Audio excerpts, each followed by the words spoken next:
Ассаламу алейкум, урматтуу Москва жергесинен көрүп жаткан мекендештер. Ушул видеону колдон келишинче соопчулукка, группалар менен таратып коюңуздар. Аймерим карындашыбызга сбор дагы бир 100 миллиондой акча керектелиби турат.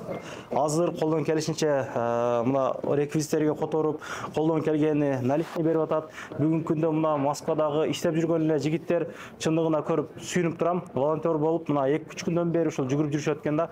Ыктыярчы, көңүлүндө барлар болгон болсо, волонтер үчүн да бир номер коюп коелук. Биримдикте ушул акчаны чогулталык туугандар, колдон келишинчечи. Жок дегенде лайк басып, группалар менен, колдон келсе статустар менен бөлүшүп коюңуздар. Бүгүн бирөө жигулисин бериптир, анан шымдарын бериптир. Негизи обращение кылып бүткөн экен, биз акырын кичине кечирээк келип калдык ачыгында. Адам көп экен эле, кыргыздын жаштары мына колдон келишинче чайханаларга барып, кыргыздар көрүп топтолгон жерлерге барып, ушул кутушалар менен жүрөт экен. Эгер көчөдөн эле көрсөңүздөр, көңүл кош карабастан акча сала кетсеңиздер болот. Бул 5-10 сом чыгарып тура берелик. Азыр мен видеолорду көрүп калдым эле. 100 000 адам 1000 рубльден эле тыштасак бүтө турган иш болуп калды дейт да.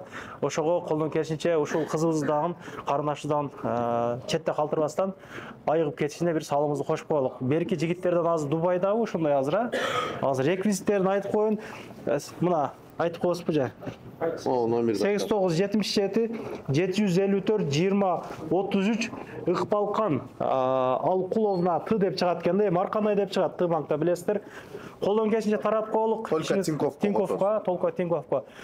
Ишиңиздер ийгилик туугандар, лайктан басып колдон келишинче тараталык. Ассаламу алейкум.